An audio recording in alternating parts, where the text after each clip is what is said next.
fenomena ketidakharmonisan antara kepala daerah, bupati dan wakil bupati atau yang sering disebut sebagai pecah kongsi. Memang hal ini tuh sekarang menjadi realita politik di Indonesia, apalagi di tanah Papua.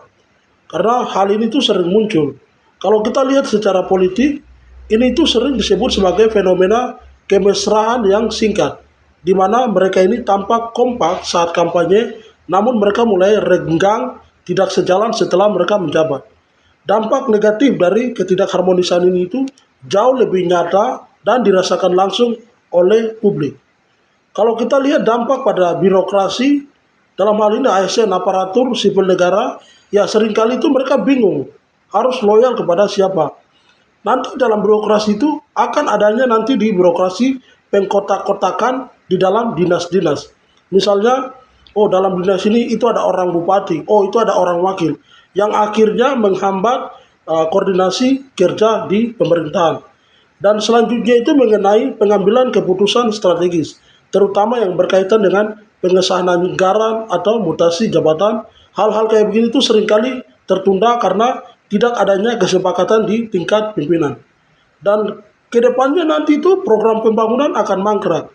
Visi misi yang dijanjikan saat kampanye itu biasanya merupakan visi bersama. Jika nanti bupati, wakil bupati tidak sejalan atau kepala daerah tidak sejalan, maka eksekusi program pembangunan itu seringkali setengah hati atau program macet.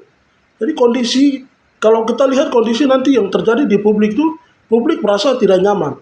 Seperti contoh di Kabupaten Lebak, salah satu kabupaten di Provinsi Banten di Indonesia yang kemarin lalu itu sempat viral, di mana bupati dan wakil bupati ada bersitegang. Atau mungkin ada beberapa daerah-daerah lainnya di Indonesia. Jadi ketika perselisihan ini mencuat ke publik atau viral, hal-hal tersebut itu bisa menurunkan wibawa pemerintah daerah dan menciptakan ketidakpastian bagi para investor serta masyarakat. Dan pada kasus-kasus seperti ini, kasus yang viral antara bupati dan wakil bupati tidak sejalan, akar masalahnya itu biasanya berasal dari beberapa faktor berikut. Faktor pertama itu pembagian kewenangan. Wakil bupati itu dia merasa bahwa dia hanya menjadi ban serep tanpa tugas yang jelas. Sementara bupati dia merasa bahwa wakil bupati ini terlalu mencampuri urusan teknis yang bukan wewenangnya. Alasan kedua kenapa kasus-kasus kayak begini terjadi itu persiapan pilkada berikutnya. Kita tidak tahu, mungkin saja. Seringkali itu bupati dan wakil bupati pada saat periode pertama itu mereka pecah kongsi atau tidak sejalan karena keduanya sama-sama berniat untuk maju sebagai 01 di periode berikutnya. Sehingga mulai membangun kekuatan masing-masing di birokrasi atau mungkin di luar pemerintahan.